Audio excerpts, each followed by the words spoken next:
আল্লাহ পবিত্র কোরআনে বলেছেন, তোমরা আমাকে ডাকো, আমি তোমাদের ডাকে সাড়া দেবো। তবে আমার আপনার ডাকে আল্লাহ সবসময় সাড়া দেন না। পরস্পর বিরোধী মনে হচ্ছে। আল্লাহ বলেছেন আমাকে ডাকো, আমি সাড়া দেবো। তবে অনেক সময় দোয়া করছি কিন্তু কবুল হচ্ছে না। আল্লাহ পবিত্র কোরআনে বলেছেন সূরা বাকারা অধ্যায় নম্বর 2 আয়াত 216, তোমরা যা পছন্দ করো সেটা হয়তো তোমাদের জন্য ভালো না, আর যেটা পছন্দ করো না সেটা হয়তো ভালো। তোমরা এটা জানো না, তবে আল্লাহ জানেন।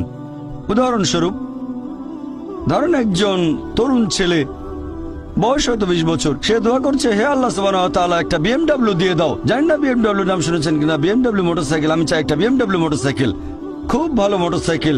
ছেলেটা দোয়া করলো, আল্লাহ সাড়া দিলেন না।